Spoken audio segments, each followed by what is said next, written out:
요즘 많은 사람들이 직접 운전을 하고 승용차를 몰게 됩니다. 그러다 보니 운전을 하다가 가끔 시비가 붙을 때가 있습니다. 저도 운전하다가 함께 운전하는 옆차와 불쾌한 감정이 들었을 때는 화가 막 일어날 때가 있습니다. 그때가 되면 내가 목사구나 라고 생각하면서 화를 좀 이렇게 쭉 수그러뜨리고, 어떨 때는 너무 짜증이 났을 때는 창문을 열고 상대방을 향해서 소리를 지르려다가 저보다 더 무섭게 생겼으면 겸손하게 창문을 닫고 인사하고 그냥 수습을 하고 가게 됩니다. 몇 년 전에 뉴스에 나왔던 사건이죠. 중부고속도로를 달리던 차들이 서로 시비가 붙었어요. 그래서 시비가 붙자 한 차가 추월을 해서 고속도로 1차선에서 멈추어 선 거예요.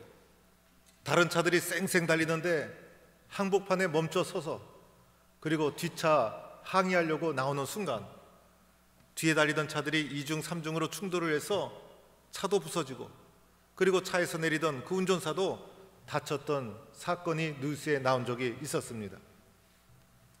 저는 그 후에 그것이 어떻게 되었는지 궁금했어요. 그런데 그 고속도로에서 급정거를 해서 1차선에서 원인 제공을 했기 때문에 운전사 가실이 됐고, 또 자기도 차에 치여가지고 병원에 입원하게 되었고, 그리고 재판을 받았는데 3년 실형을 선고받아서 감옥에 갇히게 되었다는 것입니다. 사소한 시비 때문에 화끈하게 화 한 번 잘못냈다가 인생을 그만 망치고 말았던 것입니다. 사람이 사는 곳에는 갈등이 일어날 수밖에 없는 것입니다. 속상한 일이 생기고 분노가 일어나고 의견 충돌이 일어날 수밖에 없어요. 그런데 이것이 사람들이 모인 교회 공동체에서도 이런 일이 일어나는 것, 어쩌면 당연한 일인 것입니다. 오늘 말씀은 교회 역사의 소중한 장면입니다. 최초의 교회 회의가 열리는 장면입니다. 그래서 사람들은 이것을 예루살렘 회의라고 부르게 됩니다. 교회에서 일어나는 갈등을 어떻게 해결하고 있는가를 보여주는 장면입니다. 그래서 오늘 본문을 통해서 교회에서 갈등과 어려움이 있을 때 어떻게 문제를 해결해 나가야 되는가, 또한 우리가 함께 사는 가까운 공동체 안에서, 가족에게서, 그리고 지역사회 속에서, 그리고 일터에서 관계가 깨어지고 문제가 일어났을 때 어떻게 그 문제를 해결해 나가야 바람직한 해결이 되는가를 보여주고 있는 것입니다. 사람이란 문제없이 살아가는 사람은 한 사람도 없습니다. 그런데 그 문제를 잘 해결해 나가면 훌륭한 사람, 의미 있는 사람, 행복한 삶을 살게 되는 것이고, 문제 속에서 허덕이면서 문제를 해결하지 못하면 실패한 삶이요 상처받은 삶으로 전락되고 마는 것입니다. 오늘 사도행전 15장은 사도 바울이 1차 전도 여행을 마치고 일어난 일입니다. 1차 전도 여행을 마치고 안디옥교에 돌아와서 선교 보고를 하자 많은 사람들이 은혜를 받고 하나님이 행하신 놀라운 그 사랑과 은총에 감격하게 됩니다. 바울을 통해서 복음이 폭발적으로 지역사회에 퍼져나가게 된 사건이 일어난 것입니다. 그런데 이때부터 문제가 발생합니다. 사도 바울이 전한 복음에 대해서 문제를 제기하는 사람들이 나타난 것입니다. 오늘 말씀 1절에 보니 예루살렘으로부터 온 어떤 사람들이 너희가 모세의 법대로 할례를 받지 아니하면 능히 구원을 받지 못하리라고 하면서 구원의 조건으로 할례를 제시하고 있는 것입니다. 이것은 매우 심각한 일이었어요. 이것은 매우 심각하고 중요한 일이 되는 것입니다. 할례라는 것은 언약의 표로 이스라엘 백성이 육체의 표시를 한 것이었어요. 마음으로 예수를 믿으면 됐고 십자가 예수를 마음으로 영접하면 되었지, 오늘 예루살렘에서 온 유대주의자들은 할례를 행해야 된다고 바울에게 주장하고 있는 것입니다. 그것뿐이 아니었습니다. 5절에 가서 보니 할례뿐 아니라 더하여 모세의 율법도 지켜야 한다고 주장하는 것입니다. 이것은 율법주의로 회개하자는 것이었어요. 복음에 대한 심각한 도전이 되는 것이었어요. 이것으로 인해서 갈등과 충돌이 일어나고 맙니다. 이것은 신학적인 문제였습니다. 복음의 본질에 대한 문제였어요.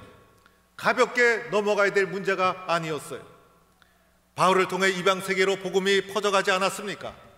복음이 퍼져나가면서 유대인 안에 있었던 이 복음이 이방 세계 수많은 사람들이 예수 그리스도의 십자가의 복음을 믿고 구원을 받고 받아들이게 됩니다. 율법을 모르던 사람들, 할례를 모르던 사람들도 예수 믿고 십자가의 복음을 믿고 구원을 받게 되었습니다. 사도 바울은 예수 그리스도의 십자가의 복음을 믿으면 구원을 받는다, 이 복음을 이방 세계에 선포한 것이었습니다. 그런데 오늘 유대주의자들의 주장은 아무리 회심을 했어도, 아무리 예수를 믿었어도 믿음만으로는 부족하다는 것입니다. 할례를 받고 율법을 지켜야 한다고 합니다. 예수님의 십자가의 구원의 사건은 부족하다는 것입니다. 그 본질을 변질시키는 것입니다. 예수님의 십자가의 사건으로는, 믿음으로는 구원을 받는 것이 부족하고, 그래서 할례를 받고 율법을 지켜야 한다, 그것이 그들의 주장이었어요. 결국은 예수님의 십자가를 통한 완전한 구원을 부정하는 결과를 초래하면서 이 복음의 본질에 대한 심각한 도전이 이 주장 속에 숨겨져 있었던 것입니다. 바울은 그들의 주장의 중요성을 알고 있었어요. 그래서 2절에 보니 그들과 갈등을 빚지 않을 수가 없었습니다. 할례를 주장하는 자들과 다툼과 변론이 일어났다는 거예요. 그래서 오늘 2절에는 다툼과 변론 이렇게 번역되어 있는데, 표준 세번역에 보니 적지 않은 충돌과 논쟁이 일어났다. 그리고 공동번역서에 찾아보니 격렬한 의견 충돌과 논쟁이 일어났다, 이렇게 번역해 놓았습니다. 교회 안에서 지도자끼리 복음의 본질에 대해서 심각한 의견 충돌이 일어난 거예요. 엄청난 갈등이 벌어지고 험악한 논쟁이 진행되게 됩니다. 그러다 보니 서로가 기분 좋을 리가 없었죠. 자기의 주장을 강하게 주장하다 보면 본의 아니게 상대방에게 상처를 주고 이것이 갈등으로 비화되는 이런 상황에 처해 있게 되었던 것입니다. 갈등이라는 것은 생각의 차이에서 일어난 것이죠. 세상에 생각이 같은 사람이 세상에 어디 있겠어요? 나와 생각이 똑같은 사람이 세상에 어디 있겠어요? 세상에 나와 생각이 똑같은 사람은 한 사람도 없는 것입니다. 심지어는 같은 부모님 앞에서 태어났어도, 심지어는 쌍둥이라도 그 사람의 생각이 같을 수가 없는 것입니다. 생각이 다르다 보니 의견이 충돌이 일어나게 됩니다. 작은 것에서부터 큰 것까지 모든 갈등은 생각의 차이에서 나는 것입니다. 남자와 여자가 결혼하고 나면 생각이 다른 존재구나라는 것을 금방 알게 되죠. 남자와 여자가 생각이 같을 리가 없는 것이죠. 그리고 한 집안에서 사는 자녀들 간의 교육 문제도 생각이 다르게 되어 있는 것입니다. 그러던 가운데 양보할 수 없는 인생의 본질에 대한 충돌이 일어났다고 생각합시다. 여러분, 그런 충돌이 일어났을 때 그 충돌을 어떻게 해결해 나가야 되는가? 본질에 대한 문제면 양보하기가 쉽지가 않다는 것이에요. 그런데 그 중에서도 해결하기 어려운 것은 신앙에 대한 문제였어요. 신앙의 본질에 대한 갈등, 이 문제는 참으로 예민하고 어려운 문제여서 이 문제를 해결하는 것은 쉬운 일이 아니라는 것입니다. 오늘 바울과 바나바 그리고 예루살렘 교회와 안디옥 교회는 이 엄청난 갈등이 어떻게 해결되고 이 갈등을 어떻게 해결해 나가는가, 오늘 본문 말씀 속에서 찾아보도록 하겠습니다. 첫째는 교회는 형제의식을 가지고 문제를 해결해 나가기 시작합니다. 그들 속에 있었던 의식 중에 하나가 형제의식이었어요. 우리는 한 형제다, 우리는 한 몸이다. 그래서 이 형제의식과 한 몸 고백을 가지고 문제를 해결해 나가기 시작합니다. 오늘 2절 중간에도 형제들이라는 말씀이 나오고 있어요. 그래서 예루살렘에서 온 성도들을 형제들아, 그리고 안디옥에 있는 성도들을 형제들아라고, 지역이 다르고 교회가 다르지만은 그리스도 안에서 우리는 한 형제라는 고백을 가지고 있습니다. 7절에 가서 사도 바울이 베드로가 본질에 대해서 설명할 때도 제일 먼저 입을 연 것은 형제들아라는 말씀이었어요. 그래서 우리들은 형제라는 의식을 분명히 가지면서 문제를 해결해 나가기 시작합니다. 바나바와 바울이 이제 안디옥 교회 대표로 예루살렘을 방문하게 됩니다. 예루살렘까지 갈 필요가 없었어요. 이런 갈등과 그리고 이런 문제를 가지고 예루살렘까지 구태여 갈 필요가 있었겠습니까? 그러나 그들이 예루살렘까지 찾아가게 됩니다. 왜 그렇게 했습니까? 우리는 한 형제이기 때문이었어요. 예루살렘 교회는 안디옥 교회에서 찾아온 바울과 바나바를 보자 극진히 대접합니다. 왜 이렇게 대접합니까? 우리는 한 형제이기 때문이었던 것이에요. 우리는 한 형제다. 우리는 한 가족이다.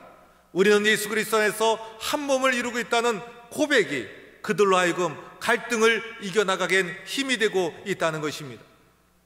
우리는 이것을 잘 주목해 보아야 합니다.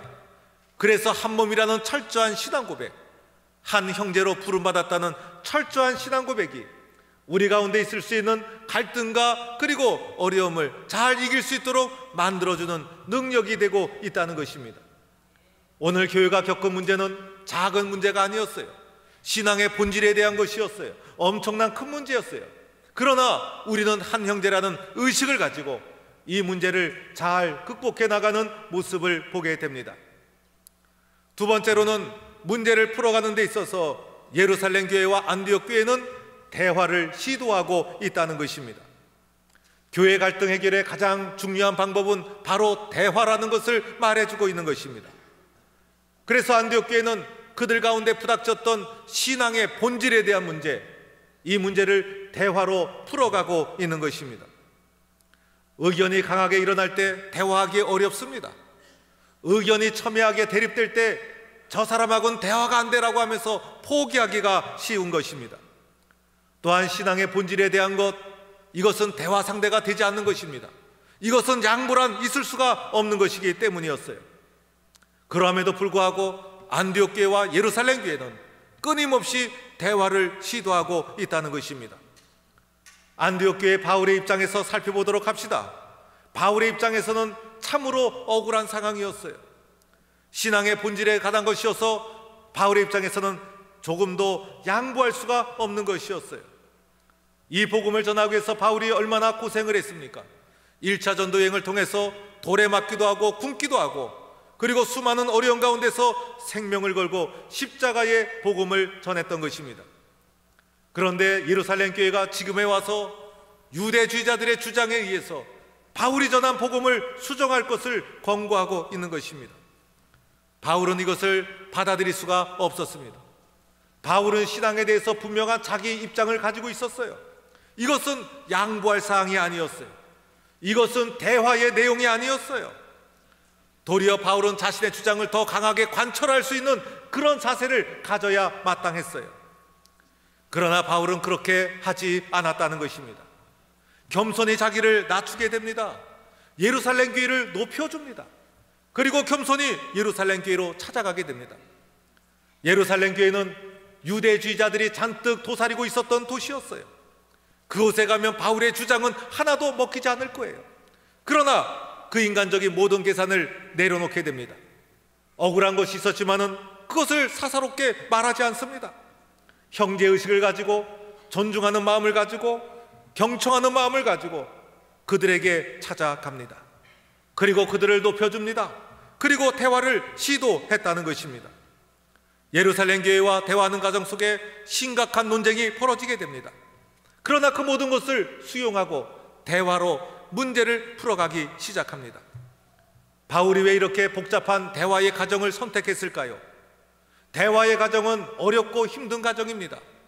가장 쉬운 것은 대화하지 않고 포기하거나, 그리고 그 사람을 만나지 않거나 그 사람하고는 관계 회복이 되지 않는다고 포기하고 단절하는 것이 가장 쉬운 방법입니다.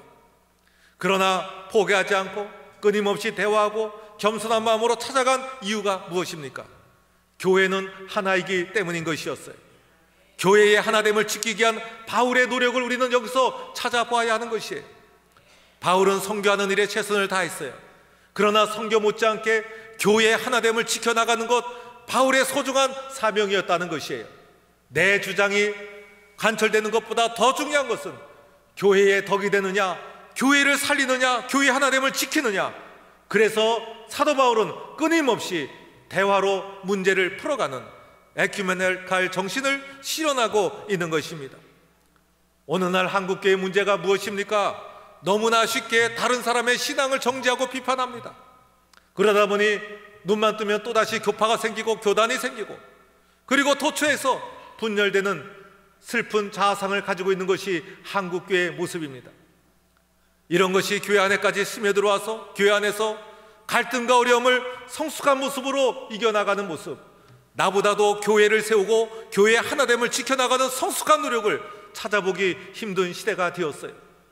교회가 하나됨을 지키지 못하니 사회를 변화시킬 능력을 상실하게 됩니다. 교회가 하나 되지 못하니 주님께서 주신 엄청난 능력이 우리 속에 있는데 그 능력을 발휘하지 못하게 되는 것입니다. 사도 바울이 힘쓰고 노력했던 것, 내 의견도 중요하지만은 상대방의 의견도 경청하자. 내 주장이 맞다고 하지만은 대화를 포기하지 말자. 교회의 하나됨을 지키는 것이 더 소중하다. 교회를 덕을 끼치는 것이 더 중요하다. 교회 하나됨을 위해서 끊임없이 노력했던 바울의 모습을 찾아볼 수가 있는 것입니다. 이렇게 교회 하나됨을 위해서 끊임없이 대화를 통해 문제를 해결해 나갔던 바울의 교회 사랑의 모습을 우리는 배워야 할 줄로 믿습니다. 오늘날 이런 결과 어떻게 되었습니까? 교회가 갈라질 수 있는 엄청나게 예민한 문제였어요. 예루살렘 교회와 안디옥 교회가 나눠지고 신학적 입장 때문에, 그리고 복음에 대한 이해 차이 때문에 그들이 나눠질 수 있는 엄청난 위기에 직면해 있었지만은 바울과 베드로의 이런 헌신과 노력으로 교회가 갈등을 극복해 나가게 됩니다. 그리고 교회가 붙잡아야 될 복음의 본질을 바르게 선포하게 됩니다. 우리의 대화의 노력, 하나님이 다 보고 계신다는 거예요. 성령께서 다 역사하신다는 거예요. 그래서 교회를 교회답게 만드는 길이 되고 말았던 것이에요. 사도들과 장로들의 많은 변론이 있었지만은 최종적으로 베드로가 이제 정리를 하죠. 사실 베드로가 정리를 하는 것도 바울의 입장에서는 불안한 것이었어요. 왜냐하면 베드로는 유대인이었고 유대주의자들의 영향을 받을 수 있는 사람이었기 때문이었어요. 그러나 베드로는 복음의 본질을 회복시키는 중요한 결정을 내리게 되죠. 그것이 7절 이하의 내용입니다. 7절에서 베드로가 어떻게 고백합니까? 하나님이 이방인들로 내 입에서 복음의 말씀을 들어 믿게 하시려고 오래전부터 너희 가운데서 나를 택하였다는 것입니다. 하나님께서 나를 택하신 것, 하나님께서 나 베드로를 택하신 것, 이방인에게도 똑같이 복음을 전하려고 나를 택해 주셨다는 것입니다. 그리고 8절 말씀에 이렇게 고백합니다. 내 마음을 아시는 하나님이 우리에게와 같이 그들에게도 성령을 주어 증언하셨다는 것이에요. 성령께서 유대인에게만 성령이 임한 거 아니죠. 성령께서 똑같이 이방인에게도 성령이 임하고, 이방인에게 은혜 주신 하나님이 똑같이 유대인에게도 차별 없이 은혜를 주시고 성령께서 동일하게 역사해 주셨다는 것입니다. 9절 말씀에는 이렇게 말씀합니다. 믿음으로 그들의 마음을 깨끗하게 하사 그들이나 우리나 차별하지 아니하셨느니라. 우리가 깨끗하게 된 것, 우리가 구원받게 된 것, 믿음으로 구원받게 되었다는 것입니다. 유대인이라고 특별한 취급을 하지 않았어요. 이방인이라고 조건을 제시하지 않았어요. 복음은 차별 없이 임하는 것입니다. 그가 어떤 사람이든지 간에 예수 그리스도를 믿으면 믿음으로 구원을 받는다는 것입니다. 예수님이 율법의 완성자이기 때문에 그 어떤 조건도 필요가 없는 것이에요. 우리가 구원받는 과정에서 오직 믿음 외에는 그 어떤 조건도 우리에게 주어져 있지 않다는 것입니다. 마침내 베드로가 갈등을 극복하고 복음의 본질, 교회가 붙잡아야 될 복음의 본질을 견고하게 선포하게 되었다는 것입니다. 마침내 이렇게 고백하죠. 그들이 우리와 동일하게 주 예수의 은혜로 구원받은 줄로 믿노라. 여러분, 이방인이 구원받은 것, 율법을 행하고 할례를 받았기 때문이 아니죠. 유대인이 구원받은 것도 율법을 행하고 할례를 행했기 때문이 아니라는 것이에요. 예수 그리스도의 은혜로, 그리고 십자가를 믿음으로 우리는 동일하게 차별 없이 구원을 받게 되었다는 것입니다. 구원받는 데는 아무런 조건이 없는 것이에요. 구원받는 데는 차별이 없는 것이에요. 복음의 본질을 회복하는 아름다운 결과를 만들어 놓게 되었다는 것입니다. 예수 그리스도의 십자가의 복음은 누구에게나 동일한 것이에요. 우리는 이 갈등과 어려움을 어떻게 해결해 나갔는가를 주목해 봐야 되는 것입니다. 한몸 의식을 가지고, 형제 의식을 가지고, 가족 의식을 가지고 이것이 우리를 하나 되게 만들어주는 가장 바탕이 되는 신앙의 고백이라는 것이에요. 이 고백을 가지고 어려움을 이겨나가야 되는 것이에요. 어려움을 이겨나가는 사람이 보람 있는 사람, 성공적인 사람, 쓰임받는 사람이 되는 거예요. 그러나 문제를 회피하고 문제를 깨트리고 문제 속에서 그리고 책임을 회피하는 사람은 마침내 문제를 극복하지 못하고 그 문제의 희생물이 되어서 실패한 인생으로 살 수밖에 없을 거예요. 그러나 그 문제를 이겨나가는 것, 한몸의식, 형제의식, 가족의식, 이것이 문제를 이겨나가는 근본적인 힘이 되고 있다는 것입니다. 또 하나는 진정성 있는 대화인 것이죠. 겸손하게 찾아가 끊임없이 대화합니다. 그리고 진정성 있게 자신을 낮춥니다. 나보다도 교회를 생각합니다. 나보다도 공동체를 생각합니다. 공동체의 덕이 되는 길, 공동체를 살리는 길, 그리하여 마침내 교회 공동체가 붙잡아야 될 신앙의 본질을 회복하는 놀라운 결과를 만들어 놓게 됩니다. 사랑하는 성도 여러분, 차별 없이 동일하게 임하신 예수 그리스도의 복음, 이 복음을 받은 우리들도 차별 없이 동일하게 이 복음을 증거할 수 있는 성도가 될 수 있기를 바랍니다. 그리고 교회 속에서 있을 작은 갈등, 그리고 가족 공동체 또는 회사나 일터에서 있을 관계 속에서 일어나는 작은 갈등과 어려움도 오늘 문제를 해결해 나가는 안디옥교회와 예루살렘 교회의 아름다운 모습을 본마다 우리도 이렇게 아름답게 문제를 해결하여 쓰임받는 성도가 되기를 주의 이름으로 간절히 축원합니다.